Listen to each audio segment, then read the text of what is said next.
So, just a heads up, this is definitely going to be a discursive video. This is going to be a talk about the future of drones in naval aviation. And because there are no hard facts when you're talking about the future, there's just what we have now and historical precedents, it can't be anything but a discursive video. So if you don't like my discursive videos, I'm talking specifically to the two people who usually comment whenever I do a discursive video that they don't like discursive videos, go watch another video on another topic on this channel or any other channel. There are lots of them out there. Yes, I want to get 15,000 subscribers by Christmas, so the bet between my mother and her twin sister is over. Yes, I really do want as many people to watch my videos as possible, and yes, I want to do as good as I possibly can. But if you really don't like this sort of video, why are you watching them? Why? There are so many better things to do with your time than watch a video, and I always tell you they're going to be discussed at the beginning, that you know you're not going to like. It seems self-flagellantly indulgent. It's just, why? I avoid the people I don't like the videos of on YouTube because I don't like their videos. Anyway, leaving that to one side. Integrated air groups. Drone Carrier Fleet Carrier Doctrine. What will the future carrier strike force look like? This is rather an interesting one because there are so many different ideas about the future of warfare and how drones are going to affect it. And one of the most common I see is the idea that drones will make aircraft carriers completely redundant. There will be no carriers because all ships will carry drones and will deploy them. This was very strong as an idea when drones were considered to all be these rather small things. The moment you start to look at reusable drones, and you want them to do more and more different things, they start to grow in size and get bigger and bigger, and suddenly the idea of having ones which are going to be used once and forget, i.e. launch them from a VLS tube and never recover them, becomes very expensive. And as we all know, war is won usually by those who best deploy their resources, or have the most of the resources to deploy. And peace is dictated by accountants who hate armed forces to be spending anything more than they have to be spending. And who believe things like, I don't know, padded chairs are a dirty extravagance.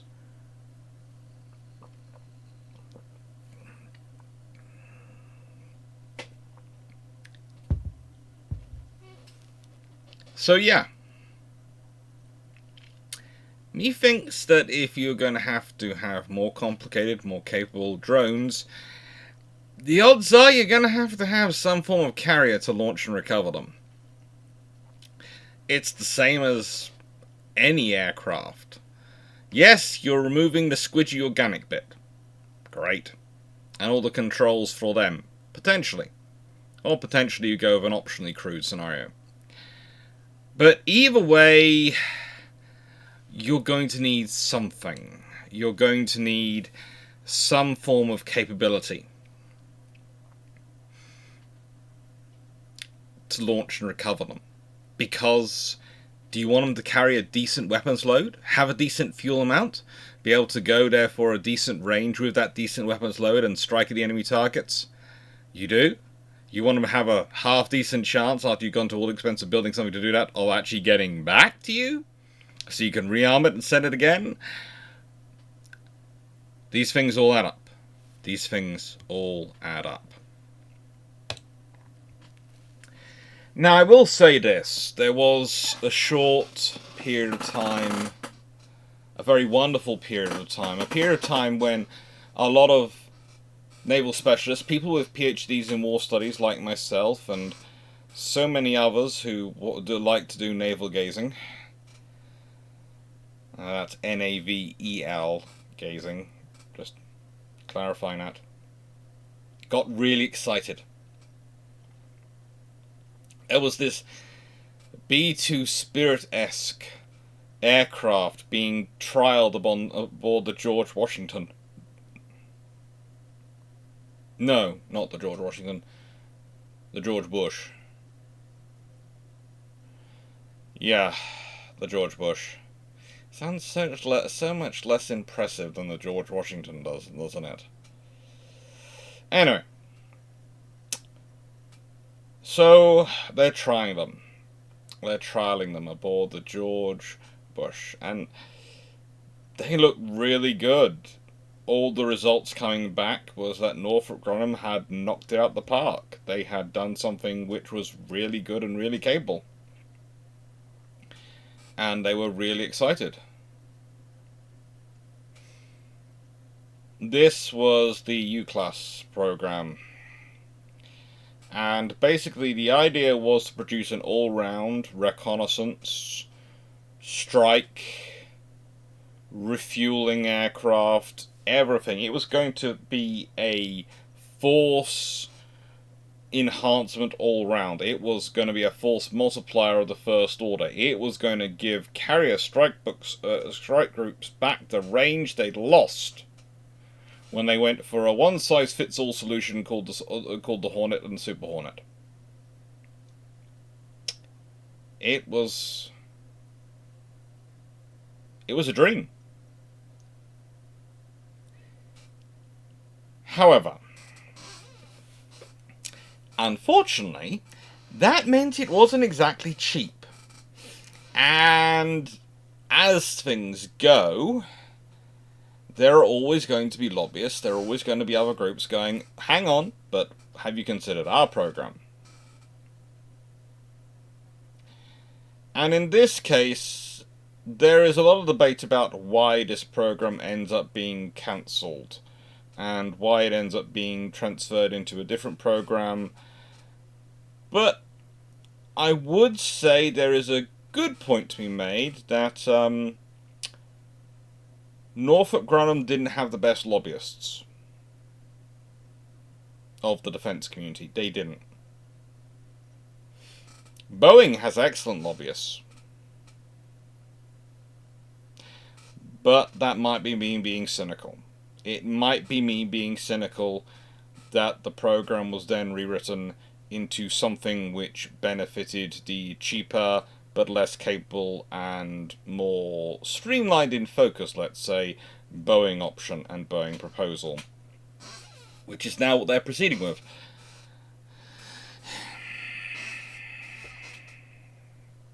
I think there's also the case that in many ways this was looking at a generational leap, and I don't think the US Navy at the time was prepared to do a generational leap.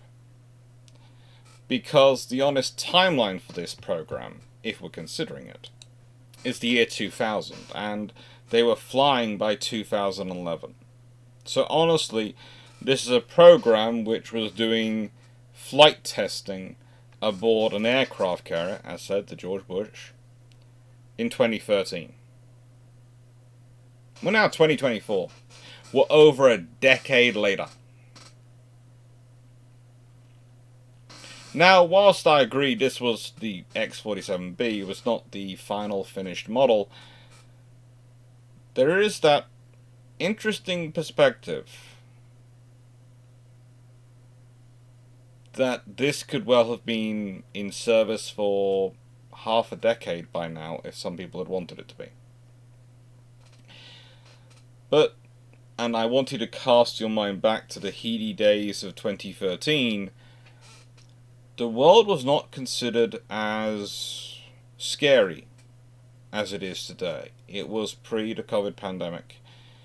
It was pre the realization that just because actors on the world stage might not be peers or even near peers doesn't mean they can't cause you trouble and aren't prepared to go toe-to-toe with you, because apparently war is not a logical act, and therefore if the people who start wars tend to not be the logical types who are going to go, but you're bigger than me, so I might lose this. No.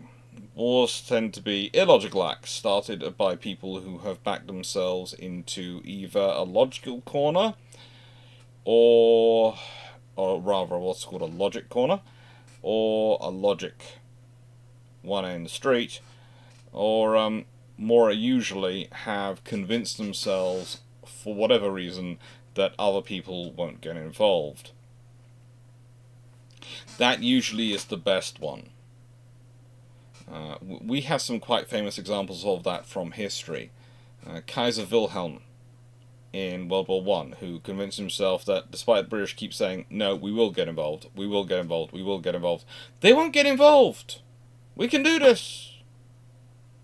And you can say the British government weren't saying it loud enough or strongly enough, but they were still saying it. You might interpret the fact that they're not saying it as loudly as you think they should be saying it as them giving you permission, but they're still saying no. It's kind of like the parent in the restaurant quietly telling the child no, no, no, and the child's still going ahead. Well, in this case, it's the adult of many, many years with fully grown children and grandchildren not listening to the other adults of similar age going no in the restaurant, trying to not cause a ruckus. And taking out, well, because you haven't shouted no at me, you must mean yes. I can bang this person over the head in the middle of this restaurant.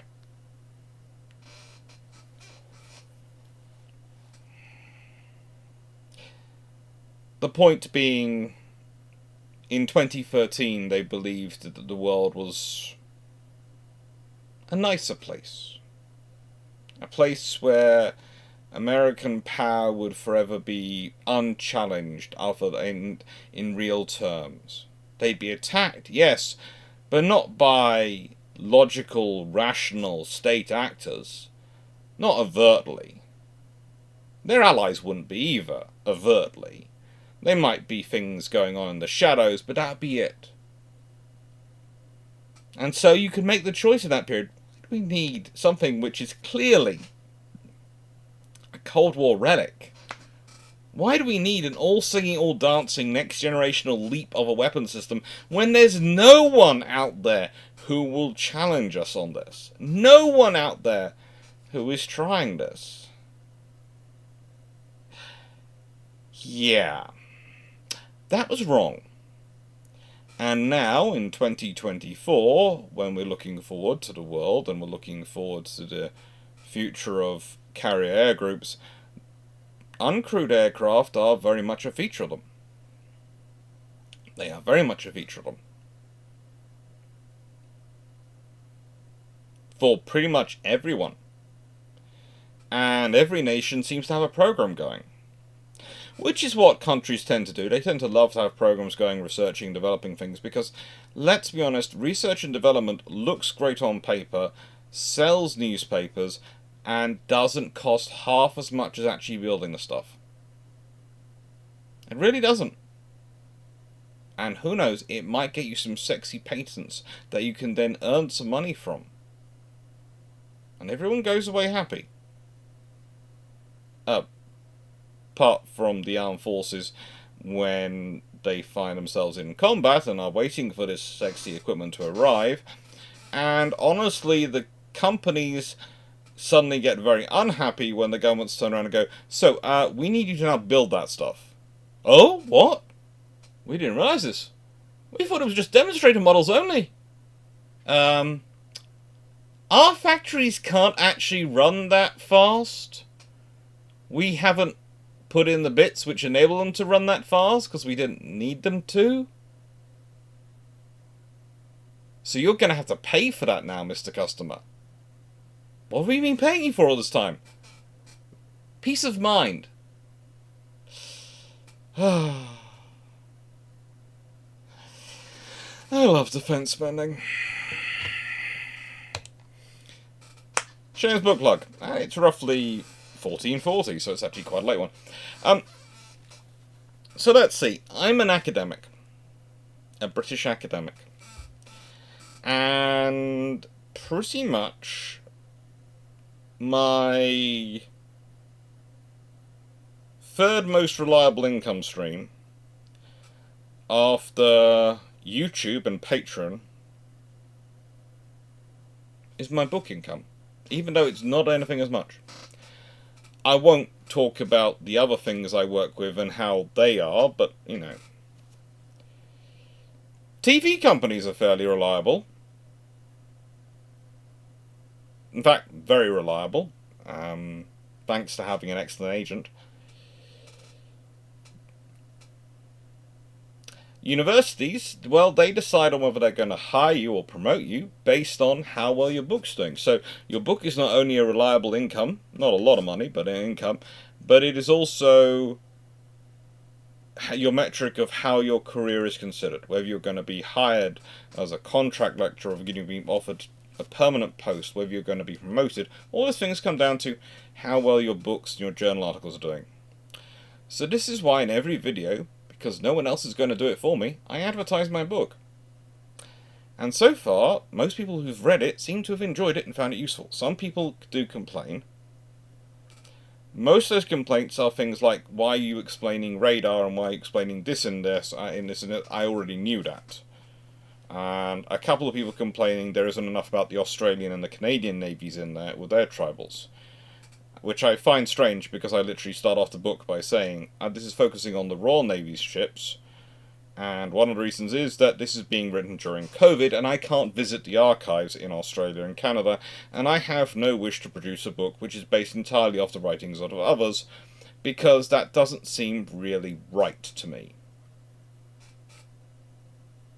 People still complain about that, though. I put nice list of other works to go and consult on the Canadian and Australian navies in there, by the way. I just didn't want to write those chapters based on those other people's books. I didn't consider it fair. What can I say? I'm not like defense manufacturers who literally rip pictures off of other people's equipment and then do their own graphics based on that picture and then put it out and claim it's their coming system. I have far too high a level of ethics for being involved anywhere in defense sometimes, I think. It's terrible. But yeah, thank you to everyone who's bought a copy. Thank you to everyone who's supporting the channel. Thank you to everyone who's supporting my research. And I'm a public-facing historian, so everything, all my research is funded by you. It's funded by the YouTube channel, it's funded by Patreon, it's funded by the book sales. That's how I usually buy my books and pay for my research strips. At the moment, it's how I buy my Kallax bookshelves from IKEA, because, as many of you know, and as I explain in these videos usually at this point, is I am recovering from pneumonia, and my plans were to move house and build my own bookshelves by just buying the wood. Currently, I've even had to pay someone to hang a door. Pneumonia is an annoying illness, and it's just even more annoying when you're recovering and you're still running short of energy. Today I assembled a bench, and after that an Apple store.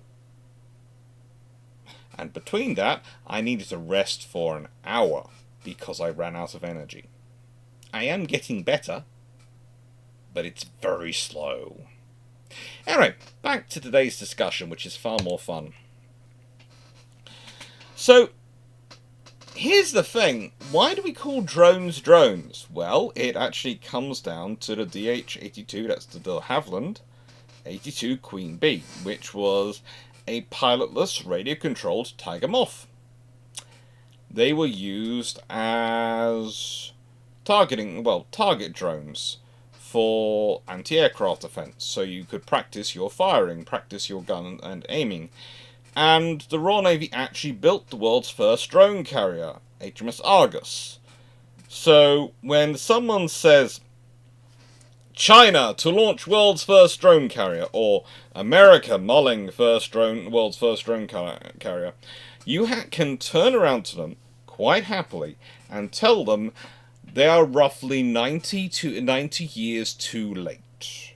There was one produced in the 1930s.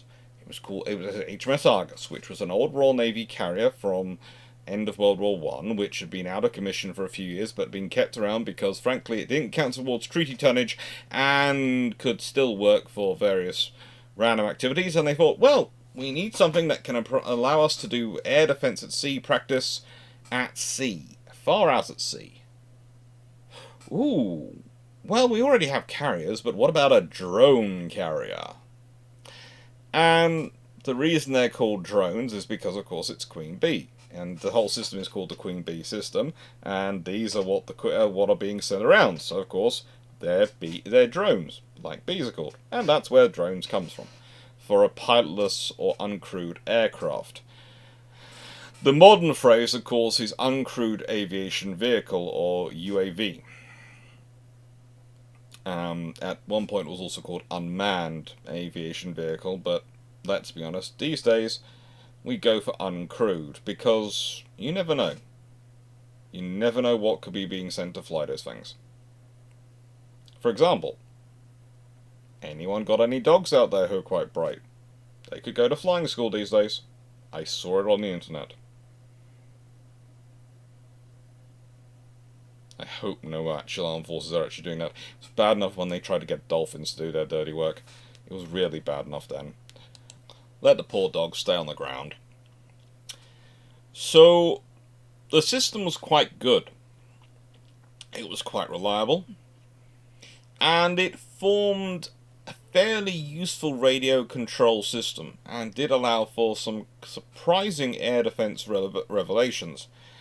One of the problems, though, with it, and this has to be understood in the context of the time as well as exercises, was that, unfortunately, it also reinforced some of the decisions the Royal Navy had made about how they were managing their air defence for their fleet.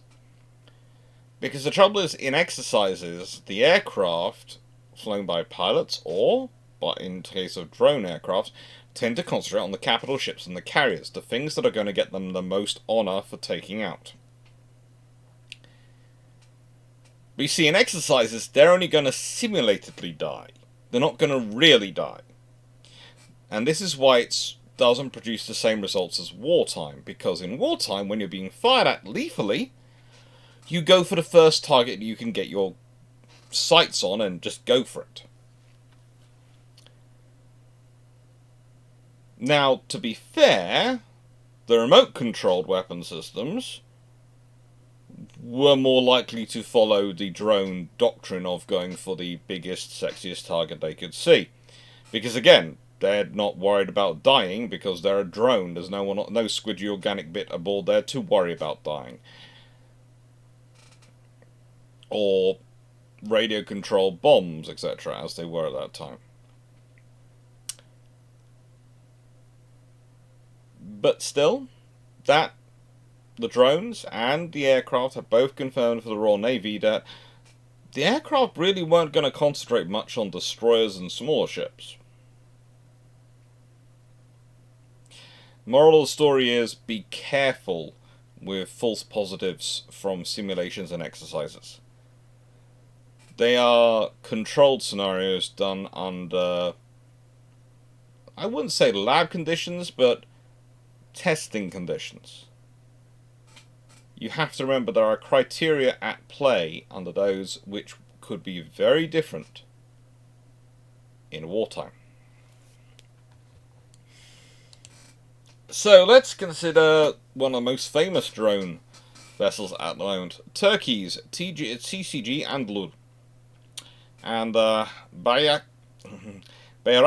Kizilma, which I've just mangled, but which is a pretty darn interesting system. Mainly come about because, thanks to a acquisition of a Russian radar and surface-to-air missile system called the S-400, the Turks got kicked out the F-35 program,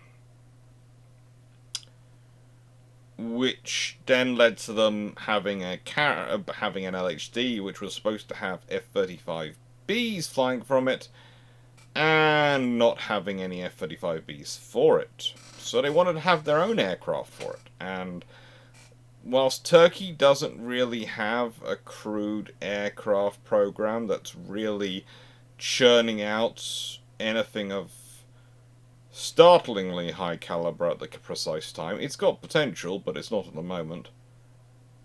They do have a very mature and very active drone program, and in fact this is common for a lot of countries. Drones are in many ways a good thing to invest in at this point. They're seen as a safe bet. They're seen as something which smaller companies can start to try and build a name in. They're seen as something which medium companies can make size companies can make a large profit in. And so this has dispersed the knowledge and development. It's meant that you now have, in many ways, a democratization of development. And some of the best ideas do not come from the largest powers. In fact, I'd often say that many of the best ideas do not come from the largest powers. The innovations often are coming from the regional powers, the medium powers, and some of the minor powers, especially those involved in active operations, because drones can rack up experience very quickly, or rather, using drones can rack up experience very quickly. Why? Because you don't tend to be losing lives. So you get feedback from your drone operators. You also have the fact that with drones, the pilots aren't putting themselves at danger. They're not putting themselves at risk. So they're going to try stuff more. Because ultimately, if you lose a drone, you've lost the drone. No one is writing letters home. There is no one going, "Dear factory, I am sorry to say that your has passed away." No. Mostly what you're going to go is, "Dear factory, we lost one of your fine products today. Please send another 100.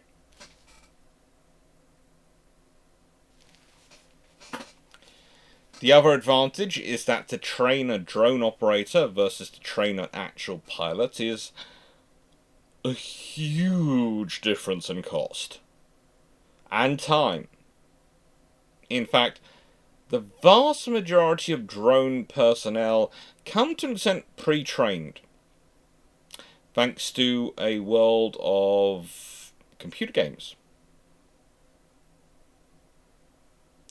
And one of the interesting things is, whilst you have to spend a lot of money trying to simulate flying an aircraft and build simulators that are able to maneuver and all sorts of things, you don't have to do that for drones.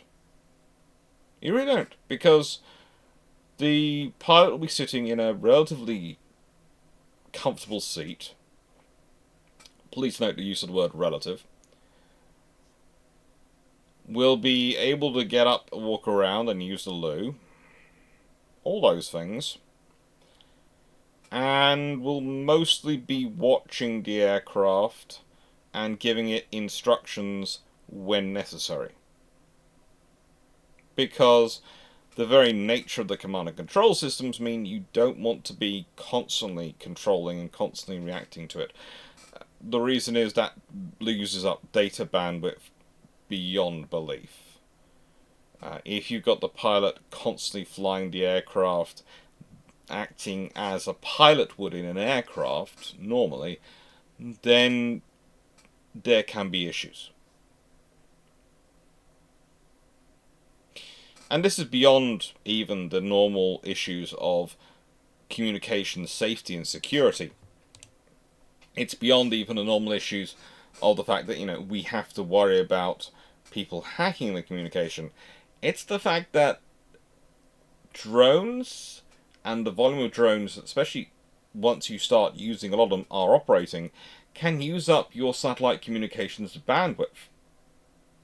That's not something you might think about. But a satellite doesn't have infinite bandwidth. There is a reason the vast majority of the world's internet and data goes by undersea cables and landlines, not by satellites. I know Starlink are doing their very best to try and put as much up there as they can, but it is still only a fraction of the world's internet. Only a fraction.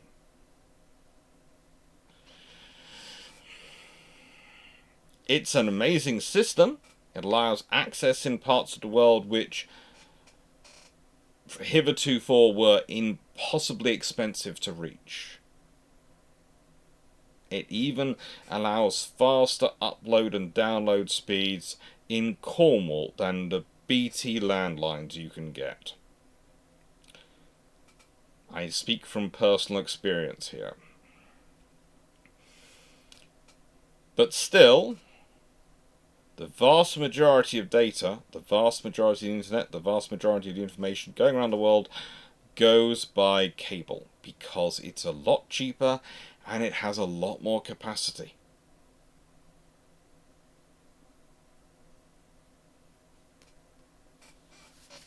This is the problem for all the powers getting involved, and yeah, even the major powers are all getting involved. There have been pictures of the Chinese carriers with various types of UAV and uncrewed combat aviation vehicle, or UCAV, on their deck, or drones as I like to call them all, on there. Now, one of the things, again, that becomes interesting here is exactly what are the Chinese developing them for, because they are transitioning their force from stow-bar carriers to catabar carriers. But that's going to take a while, so presumably they're going to start off with UCAVs and UAVs which are stow-bar compatible. That's short takeoff and barrier-assisted recovery. So they can land heavy, but they take off lighter than a catabar. That's a catapult-assisted takeoff and barrier-assisted recovery aircraft will do. And that's going to affect their design. It's also going to affect the strength of their airframe and how you design it. That's one of the really interesting constants we have. You know, we have Turkey, which is designing around the concept of STOL, short takeoff and landing, because it fits their vessels. Or rather vessel and potentially vessels. China, stow-bar, because it fits their vessels. But they've also got a catabar carrier coming, so they've got to think this through. Honestly, they might well go, well, we can operate the same type from both, and you can. It's just configuring an airframe to deal with both types of takeoff and landing is going to put even more stress on it. It's the same type of landing though, so that's okay. It's just the different takeoffs which will have an impact. But if you want drones in service, that's what you're going to have to do. If you want that capability. And that capability is worth it. Even now, that capability is worth it. The big thing for many years, and I alluded to this in the beginning, has been the strike range of carrier groups, and whether or not they can really deliver at long range, whether they can really generate the strike sorties at long range. And honestly, it's been rather easy. They haven't had to. They've been able to use buddy stores and other things because they've been doing it in the face of threats which really can't fight back. Afghanistan, Iraq, there was no real risk to the carriers. There was the potential of risk to the carriers, but risk to the carriers in terms of they're going to get their air force is going to get close to them? No. They have a layered air defense system around them. It was never going to happen. So you could afford to operate from relatively close range in carrier strike terms, especially if you're considering during the height of the Cold War.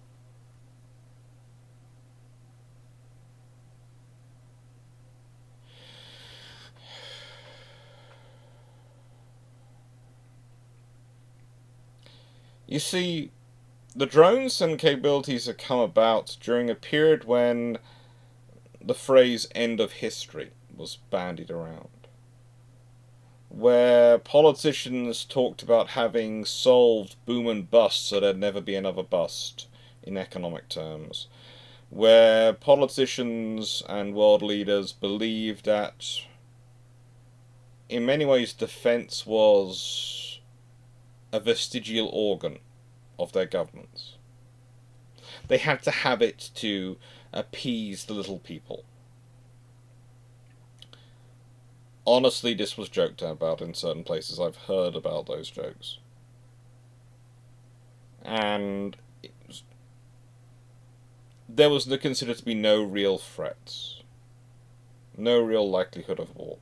Britain was a little bit different because of experience in 1982. A little bit different. But not different enough. It was a little bit different in that there was a belief that there was a risk of war, but they felt they could manage it, and they felt they could manage it in such a way that they could still cut and cut and cut. I'd say you have that feeling still going even now. And this is one of the reasons why I feel drones are not being properly integrated yet. You see, there's lots of options with drones. You have advantages to drones.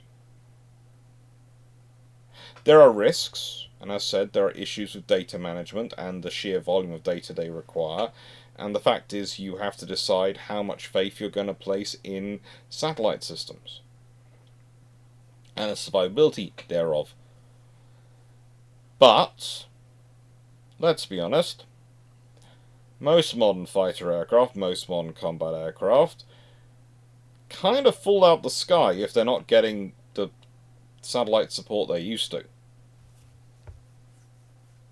Honestly, most of them are a whole collection of computers flying in formation, vaguely strapped to an engine, and coated in an airframe and some other materials to try and make them radar absorbent. That describes most modern aircraft.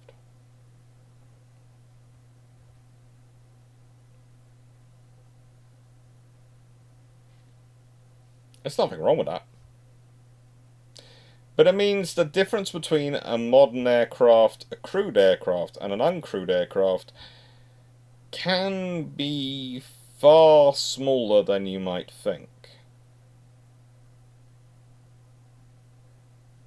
The difference can really be the squidgy organic bit is carried aboard. Especially when you're looking at some of the really advanced aircraft like the F-35. That's got hundreds of millions of lines of code for almost every situation. And they need to, because they're expected to deal with so much data these days.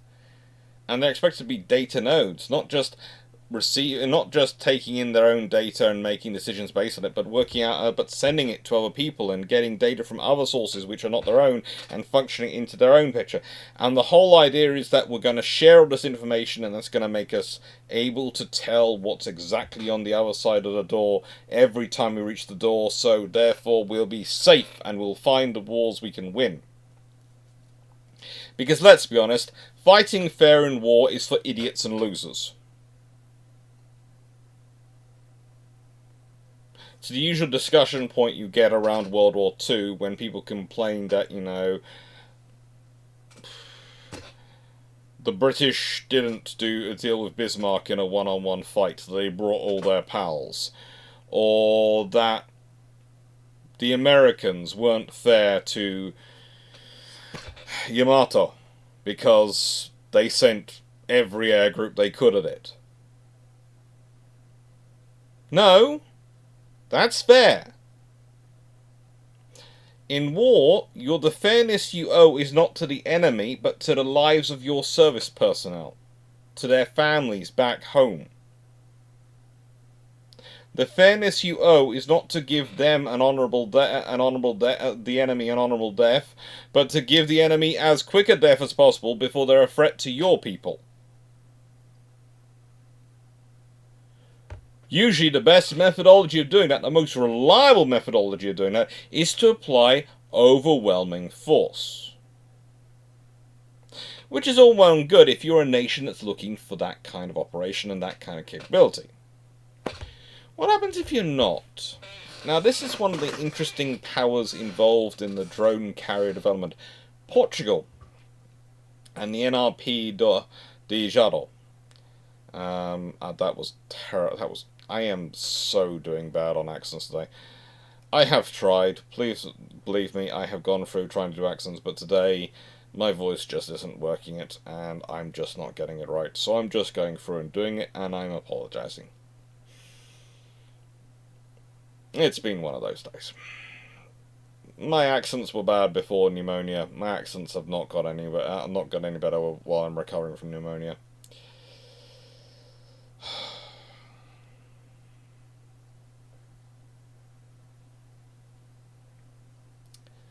It's a rather interesting vessel, this. It's going to be carrying some crude helicopters. It's for disaster relief. It's for amphibious warfare. It's for all sorts of operations. And it's also going to have a drone capability. It's a vessel which is pretty much Portugal's one-size-fits-all Swiss Army knife. It's going to be able to do everything and anything they need to be done. It's useful.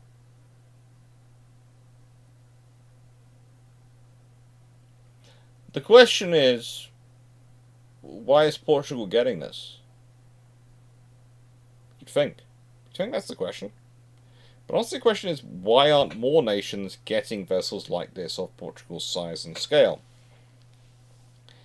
Because this vessel is going to enable them to do a wide spread of operations, especially in maritime security.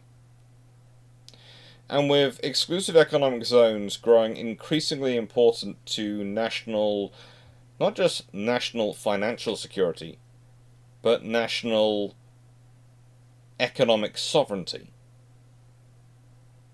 and national industrial capacity. And because of the raw materials and everything that you can find on the seabed. And out underneath the sea. Underneath the sea floor, you know, in the earth beneath it. This is a world where you have increasingly intriguing actors on the world stage. There are not just the nation states, there are all sorts of other non-government organizations, as well as quasi-government organizations and denied government organizations going around the world. You have huge fishing fleets turning up, which claim not to belong to any nation, and take out your entire fish stock. These are things which matter to your nation. And the best way to secure your national interest, your people's interest, is to be able to patrol it. Now, sometimes people just go, well, no, just have a satellite, just watch it. Yeah, a satellite isn't really enough, because it can give you a good view from above, but that doesn't zoom in and give you any real identities. Or rather, as much as in detail as it might give you, it won't necessarily give you all the detail and angles you need. What you realistically need is satellites and drones to try and get the closer information, and you ideally want to be able to guide in ships and provide overwatch for ships while they're doing the intercepts. That's what you want to be able to do. Why? Because again, that is about minimizing risk for your own personnel and maximizing efficiency of it. Again, governments don't like to spend money they don't have to on defence. They really don't. And, well, they don't like to spend money on anything they don't have to, or they don't really want to. And it's rare defence is in the category they really want to. So they're looking for the bang for their buck. They're looking for the metal detector that will help them find a needle in a haystack that much quicker. Theoretically, if they buy the decent one, not the very, very cheap one. And so that's what this is about. This is about a power which is not what it once was, let's be honest. There was a time when the Portuguese Navy was probably one of the world's premier fighting forces, and allowed them to dominate an empire which did span the globe.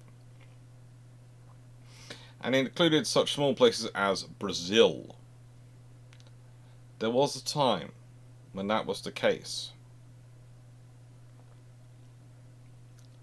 They're not the same size these days. They're not the same eminence. They're the same quality. The Portuguese Navy is one of those navies which you should never doubt on quality. On training, on passion, they are very high quality. But in terms of their breadth of equipment, in terms of what their government's prepared to pay for them to have, it's not what it once was. Not relatively speaking. This is going to be a useful addition to them. Would I like to see them have something slightly bigger which allows them to take more aircraft? Yeah. Do I think they get it? No. This is the product of the Damon Group. Actually, their shipyard in Galati, Romania, which the Damon Group is producing very good quality vessels, but literally that's the yard which is best able to produce the most value for money in terms of what they're producing. And this is a vessel which is literally going to be carrying a couple of helicopters and a couple of UAVs. In fact, it's technically got separate hangars for the helicopters and the UAVs.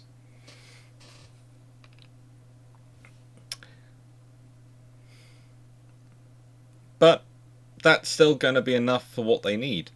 And it's going to be doing so much and delivering so much for Portugal. So it's a really interesting addition to Portuguese capability and even NATO force structure, where it has the ability to be a hospital ship for NATO. Well, a Role 2 NATO hospital. Then we have the Royal Navy. Now, this is a pretty cool video, by the way, if you want to go watch it on Navy Lookout. All about some recent drone operations on the Royal Navy, and there's been lots of other videos as well, more recently and before it, about the Royal Navy's ongoing efforts to try and maximise the capability of the Queen Elizabeth class. And one of the things you realise very quickly when you start looking at the Royal Navy's force structure and what they're looking for with these aircraft, with drones, is they're looking for things which are going to maximise the capabilities of the existing air group. They're looking for things which are going to give an additional capability to support the Merlins in their anti-submarine warfare efforts, that are going to support the F-35s in their operations. They're not looking at UAVs and drones to fulfill new roles. They're looking at them to supplement existing roles and to support the aircraft in those existing roles.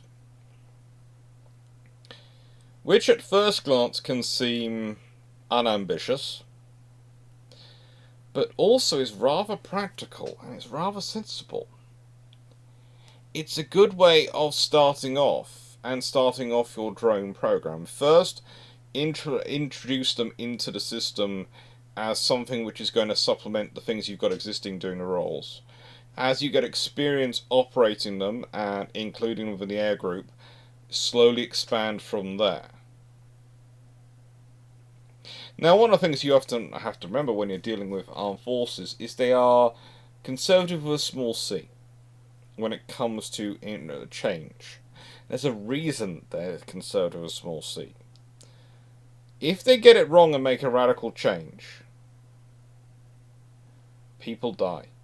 Their country could lose a war. Their nation could cease to exist. There was a discussion I was watching recently, and there's a phrase I've heard again recently, of one-way versus two-way doors.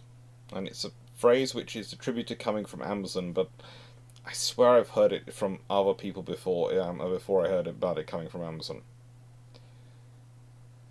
And one-way doors are scenarios and things where if you go through that door, you can't go back. So if you make that decision, you can't go back. You can't change it. A two-way door is something you can go through and come back. So if you go through and you find you've made a mistake going down this road, you can come back. The trouble with defence procurement, especially modern defence procurement, is the programs take so long, they are so complicated because they are required to do so much, and because so many things have to be valued into them, that those programs often represent one-way doors. You can't go back. And there are lots of one-way doors along that program route. A good example is the Type 45 program for the Royal Navy. The government started off, their plan was for 12. Then they agreed on 9. Then it was sort of possibly going to be 8. And finally 6 are built. And the program costs, instead of being spread across 12 hulls, are spread across 6. And you get the whole £1 billion destroyers for 6 destroyers, where each one's considered £1 billion, including program costs, rather than the reality, which would have probably been 12 destroyers for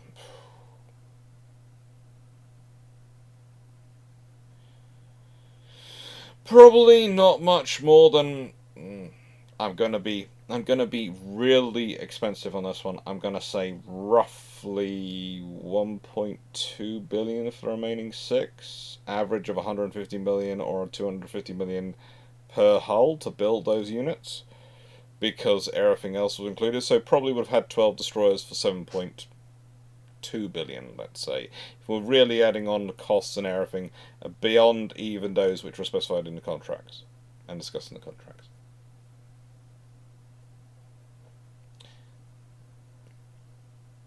You can't suddenly, though, once you've made that decision, you cannot reactivate that program. The yards have moved on, the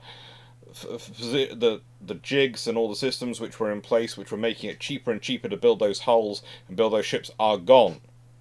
You can't now, a couple of decades later, go, you know what, we don't have enough air defense destroyers and we'd really like more to be in service, so we want to restart that. It's the same when we talk about the F-35 program, and people go, well, perhaps we should have gone down this route or this route. You can't.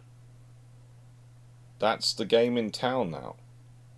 You can develop new programs, but there are no other options. Not seriously. No other production lines which are capable of that volume for naval aviation assets at this time. Not without a lot of money being spent. And usually the idea is, well, we could take this land-based aircraft and we can adapt it to naval operations. Can you? One word, ceasefire. It doesn't necessarily work. Interestingly enough, though, when it comes to uncrewed aviation assets, drones, there are options. Because you see, drones, quite a lot of them are designed to be rough strip capable. They're designed to be operated from a bare bones nightmare of a base. So they're designed to be quite rugged to begin with. And for the Royal Navy, there's another advantage. They don't do catapult and barrier assisted recovery. They aren't catabar. They're ski jumps. They're flat decks. So if the drone is already short takeoff and landing because it's lighter and and slightly overpowered for its size, all the more better for a short takeoff and landing, then it can operate them from its carriers with minimal effort, especially if those aircraft designs are already rough strip capable. And so that lets the Royal Navy get a lot of potential options. But the problem is, those drones are not necessarily as capable as the drones you want. Because a short takeoff and landing drone is probably not going to be the all-singing, all-dancing drone of your dreams. It's going to be mission-specific. After all, something which is short takeoff and landing, rather like Harriers, probably not going to be the greatest thing to add buddy stores on and have it acting as a fuel dump. But there again, if it's significantly cheaper flight hours and it's cheaper to replace than an F-35 and you have no other options, frankly, you're probably going to do that. You'll probably do that. The other problem is going to be finding space. But again, drones, can they be fitted in different spots? Are there ways to fit them in? Are there spaces on the ship, in the hangar, which would normally not be open for aircraft storage, but can actually store a drone? Had an interesting discussion with someone the other day, and as we are both civilians in this conversation, had a long discussion about the concept of, well, could we store drones on the hangar roof? I.e., inside the hangar from the ceiling. Over the crewed aircraft, then. There's potential. There's also the potential you could keep them boxed. Something which the Royal Navy has apparently looked into, and is something the Royal Navy used to do with a lot of its aircraft. It used to have boxed swordfish torpedo bombers and boxed or crated up. They're called boxed, but basically it's crating up. Other aircraft, the Sea Gladiators, which appeared to serve and protect Malta, were crated aircraft. So there are options. There are options. And it's something that's been gone back to a lot. But saying that, not really doing anything too active right now. Mainly because they're still bedding in the crewed aircraft of the Carrier Air Group. This is what happens when you take a gap in your naval aviation capability and you're operating a aircraft carrier. It takes time to regenerate everything. No matter what you do with other nations, no matter what money you spend, you have gone down that route. You have gone through that one-way door. You have degraded your capabilities. You have degraded your opportunities for learning. And you have to live with that as a nation. The government that made that decision felt they were making the right decision at the time. I don't think they were making the right decision, but I'm a naval historian. Of course I won't think they're doing it. They made the right decision. Then we have the US Navy, and yes, this is the Boeing MQ-25 Stingray. What took over their uncrewed program realistically after the X-47 was felt to be too expensive. And its stealth abilities not really what was needed for the US Navy at that time. It's coming into service. It is being designed as primarily a tanker, but also as a reconnaissance aircraft. It's an interesting capability, it really is. And there is a discussion about their weapons capability. They can carry some anti-ship missiles. The LRASM, the AGM-158C, the weapon system has been developed from I think it was the JASSM, the extended range. It's a pretty good system, it's a pretty reliable system, and it's going to be in service. It's going to be something they can take, so they can add to the carrier's strike capabilities. They have a range of roughly 500 nautical miles when carrying 16,000 pounds. That's 7¼ tons of fuel. It's pretty darn useful. It's a lot of fuel. And honestly, They're an asset.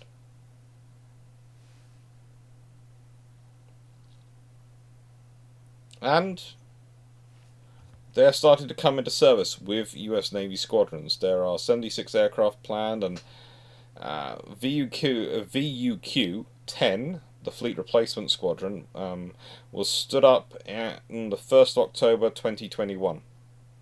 VUQ-11 and 12 are planned as well to be stood up eventually as well. Expect them to coming to a carrier air group near you very soon. This picture was again taken aboard the USS George Bush. I know I made the joke that it would be better if it was George Washington earlier, and I do think a USS George Washington is a nice ship to have in service, but yes, the George Bush has been at the forefront of US naval aviation's drive to introduce drones. It has been a consistent and valuable partner to the program, and has been very useful in that role. It'll probably be forgotten how useful it was in that role. Ultimately, the US Navy de-risked the program down to something which was fundamentally quite basic. And yes, I have oiled and greased my chair again, and it's still making noise. At this point, it's just decided it's going to be a method character in the background. Just let it have its method. The USN are complicated when it comes to these sort of things. Norman Freeman did a book a few years ago about uncrewed aviation. And honestly, when I read it, I thought, this is not one of Norman's best works, but this is what as best as he couldn't do at this point, because of the information that's allowed to be publicly available. And the main thing you get when you read it, the main idea you get from it, is that the US Navy has a bit of a problem. You see, for them, naval aviation is not just about their warfighting capability. Thanks to movies such as Top Gun and Top Gun 2, it's also a primary recruiting tool.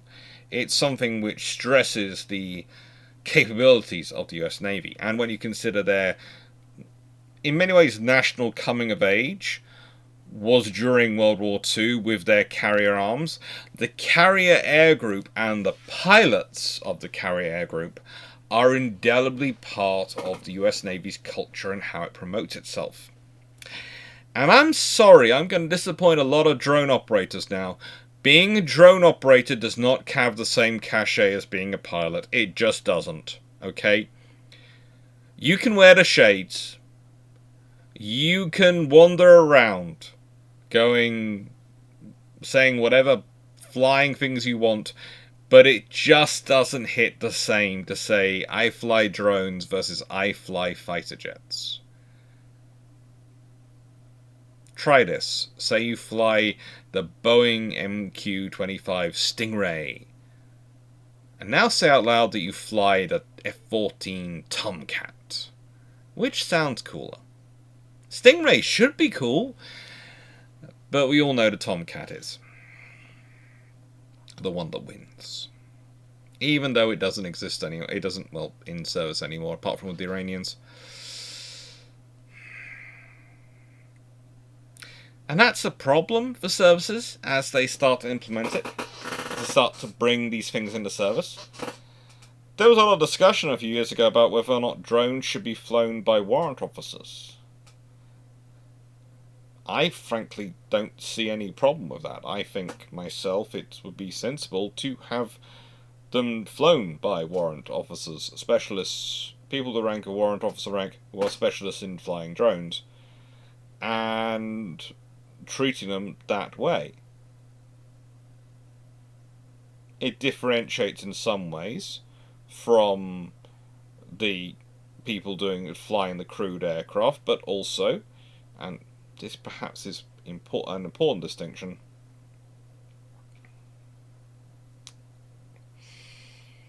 It allows you to preserve some of the specialness of flying the crewed aircraft, but also make it special in a way to fly the uncrewed aircraft. And you can play on the always present tension between your NCO force and your officer force, and their rivalry, their sort of subtle rivalries, to boost recruitment in both directions. What can I say? I am ever so slightly manipulative occasionally. Just a little bit, just a tad. Realistically, that's not going to happen. Realistically, the US Navy is just one of many navies which is going to have to deal with the culture. It's going to have to deal with the discussion, and it's going to have to implement them. Because uncrewed aircraft, drones, are here to stay, and they are going to be part of the future of warfare. They're going to be part of the future air group. I wouldn't be surprised if the next generation of air defenders, fighters, are optionally crewed. In fact, I'm kind of surprised when I read things about next generation air dominance, the successor to the F-22 program for the US Air Force, that a crewed fighter is the centerpiece of the program. I'm kind of surprised. I'd expect it to be an optionally crewed program. Kind of like the Tempest is, which is the UK-Japan project, is supposed to be. Now, what do we mean by optionally crewed? That means that rather like with the drone back at the beginning, the Tiger Moth, that's the Queen Bee, you can stick a pilot in there for checks and to run it, or you can radio control it. Basically what they did was they stuck a whole load of radio control systems in the back seat and left the front seat as was. With an optionally crewed aircraft, it gives you the option of going, well, this mission, we want the controller to be on board the aircraft, so we want a pilot flying it. Or, this mission is going to be quite important, going to be quite high risk, we'd prefer to have it uncrewed, and we think that's suitable for this. Or alternatively, right, and we want to fly one or two of these as maybe loyal wingmen with one or two crewed aircraft to assist. That's what optionally crewed basically means.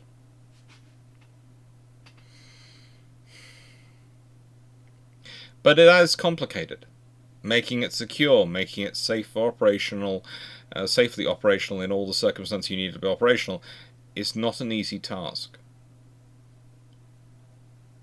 And ultimately, that is the other option. You see, we've been talking all through here about the future of aircraft, future of air groups, and drones inclusion. So far, the information we're getting back from the war in Ukraine and other conflicts around the world is the drones are doing pretty darn well. Are they perfect? No. Are they invincible? No. Are they taking no losses? No. Are any of those things ever the case about anything in war? No. Are they proving useful? Yes. Are they producing innovations which are tempting to copy for powers who are developing their systems right now? Certainly. Certainly.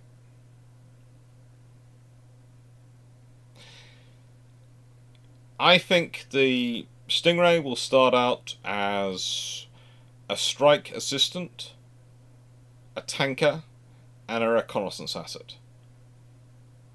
And I think that will be very useful for the US Navy. What comes next is going to depend a lot on who's in charge and what information they have. My sincere suspicion is that there are certain systems more likely than others to be replaced by uncrewed capabilities. And this is where we come to the summary and the question. And I'm titled this page "Some Thoughts" because this is what I'm going to talk about.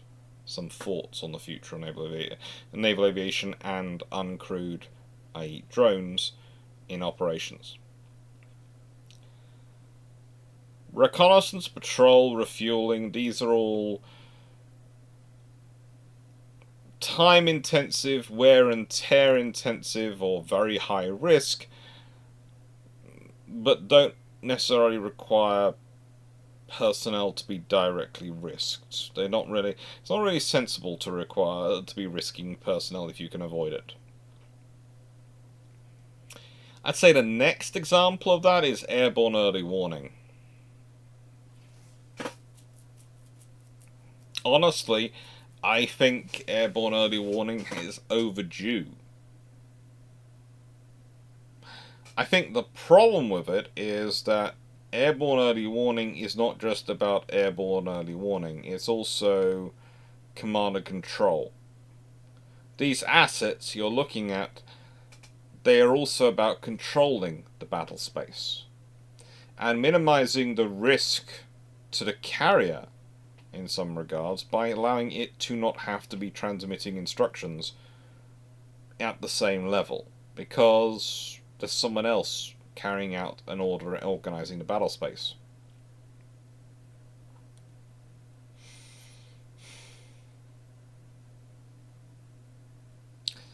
So there's the problem. If you're just talking about the sensor part of it, it's easy enough to replace, and that comes up often. It's often that you have a function of something reduced down to its base point, and yes, we can replace that with an automated system.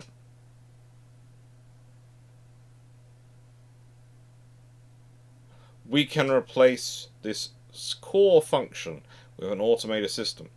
What about the other things that aircraft does? What about the other things its crew does? And if you move everything back aboard the carrier, how much space do you have aboard the carrier to flex into command and control space? Because that's going to require people. That's going to require people at desks with information.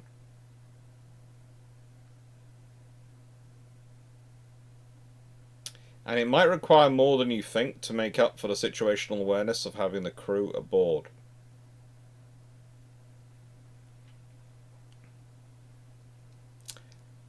It's a tough one. It's not an easy case. None of these things are easy. Whenever someone says these decisions are an easy choice, they really have no understanding about what they're saying. Because there is no option without negatives. There is no option which is only positives and sunny upsides. It's still coming. I've had this discussion before on this channel, and I've said that my view is the last aircraft that is going to be made, that will ever be made, uncrewed, is going to be troop transport. Why? Because whilst you might, for inserting and recovering individual special forces operators from very high risk areas and those sort of things, for most of your troops and personnel, it's important to them that the aircraft, they have an emotional connection with the aircraft picking them up. In Vietnam War, the US spent a lot of money and time making sure the helicopter crews knew the people who they were supporting, because that made it far more personal for them to go and pull them out, pick them up and get them out. So medevac aircraft, troop transports, I can see being crewed by pilots for a long, long time. Even if the computers are doing most of the flying, there's still going to be a human sitting at the controls. Because there's a lot of lives, of your own people's lives, at risk. Too many for you to completely trust a computer, probably. At least in the foreseeable future. However, strike,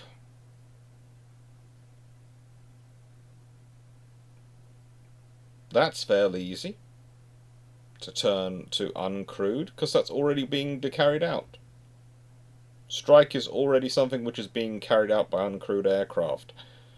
Not ones launched from carriers at the moment, but it's being carried out. Air defense. This is where I think you will find optionally crewed hanging on for probably the longest. Because what happens if you're making a decision whether something is a civilian airliner or an aircraft which is behaving suspiciously and monitoring your ships? That's dressed as a civilian airliner, because let's be honest, quite a lot of maritime patrol aircraft are based on airliner airframes, and so can be camouflaged as such. It's not going to hold up to close scrutiny because of the various antennae and systems they'll have on them, but that's going to require someone getting close and making a judgment call. Do you want to rely on a camera for that? Of an uncrewed aircraft? To make that call? To potentially risk shooting down hundreds of innocents?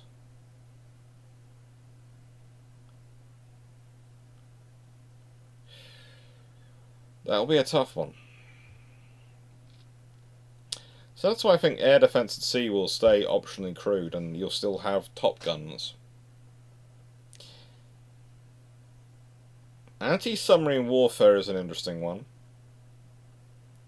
I can see that becoming a system whereby you have a crewed helicopter supported by multiple uncrewed aviation assets, which might be using magnetic anomaly detectors, which might be dropping their own pinging sonars, or dipping sonars, or dropping sonar buoys, or even dropping torpedoes on targets, whilst the larger helicopter, which is crewed, controls all the assets. This means you can turn every helicopter into the equivalent of HMS Starling from World War II, with her lovely squadron of sloops hunting submarines. That's a very attractive offer. And of course, that means you can coordinate information from different sources. That makes it far harder for submarines to hide, and gives them a greater challenge.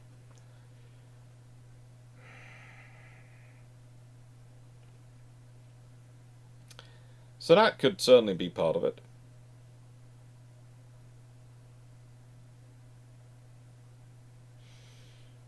But ultimately, all of this is going to depend upon space and funding. It's going to depend upon how much effort you're prepared to put into it. There's been discussions not that long ago about Queen Elizabeth, for example, HMS Queen Elizabeth, getting a catapult system to help her launch a wider range of drones. Now, that could work. It's going to be a lot of effort put into the hull, though, and a lot of stuff put in the flight deck for a thing which is going to be very costly to remove if you decide later you want to remove it. So I think this is one of the reasons why the Royal Navy is probably testing everything as much as it can, because it wants to be sure before it does these things. Because you do that sort of work on a flight deck, that's going to be that flight deck out of work for a good few months while you're making those changes, and then it's going to be the same for Prince of Wales. So this is another scenario you have going on. The nations which have fewer carriers are going to probably be more careful about how they upgrade them, because that carrier being out of service for a long enough time has an effect on their strategic capabilities. Carriers are about the options they provide a nation. Carriers are about the capabilities they bring to the table for independent action by that nation. If they're not in service or not available for service, then that reduces your freedom of maneuver as a nation. Saying all that, the question today I'm going to ask you to do is I want you to take the US Navy, the Chinese Navy, the French Navy, the Royal Navy, the Russian Navy, and the Italian Navy, and to look at all those navies. And I would like you to think about how you would include how and what drones you would like to include in their air groups and what numbers you would like to go for. And remember, those drones take up space. So you have to think about what their air group would be today. What of their crewed aircraft would remain, what uncrewed aircraft would come on, and how would they function this way.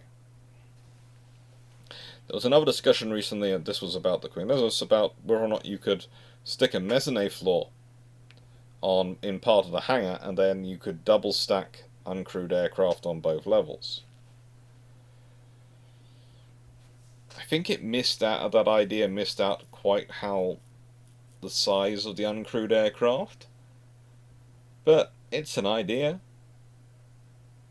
There's lots of options around like that, so it'll be interesting to see what you think.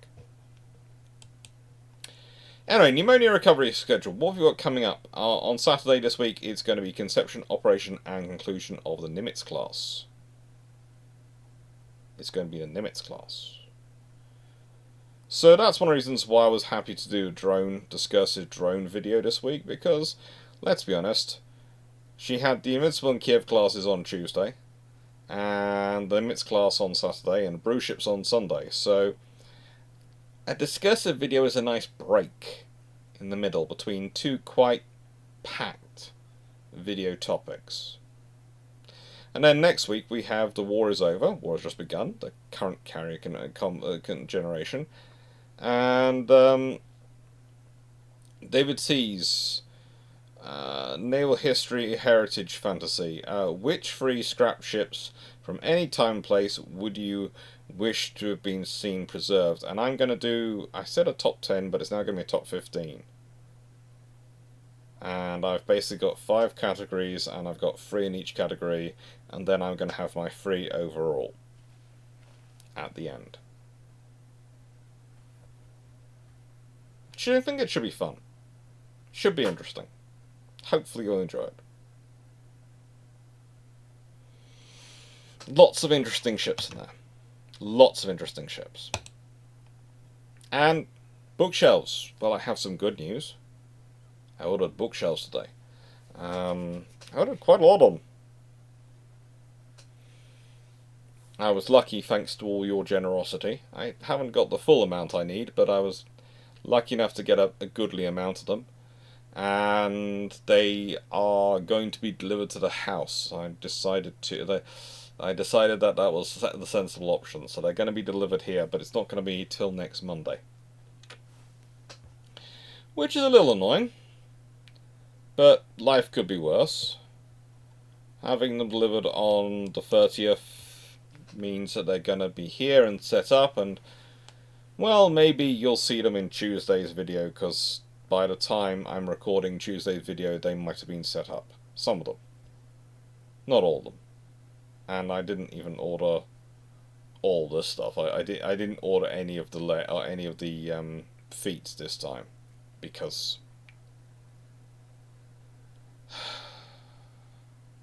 just didn't make sense at this point when I'm going to be pushing them around as much. I was worried I'd end up breaking the feet, so I decided I'd do it this way, or scratching the wooden floors. It was a sensible option. Anyway, thank you for your support. None of this would be possible without you, and none of this would be possible without your kindness and generosity, so thank you. Thank you very much. And what else we got coming up this year? Well, we are into October, so, well, you know the War is Over is coming. But we also have the Kuznetsov class, or Tbilisi class, coming on the 8th of October. Then the 15th, we have Soviet Naval Aviation, a little bit of a history of that. And then 27th, we have Conception, Operation, Conclusion of the Charles de Gaulle. And then on the 29th, we have French and other navies World War II Carrier Naval Aviation Doctrine. I I thought that'd be quite interesting one to combine the French with ours, because the French only have a single carrier, but they do have a doctrine that's growing one. It's interesting to contrast it with the nations which don't have anything really and how they're going.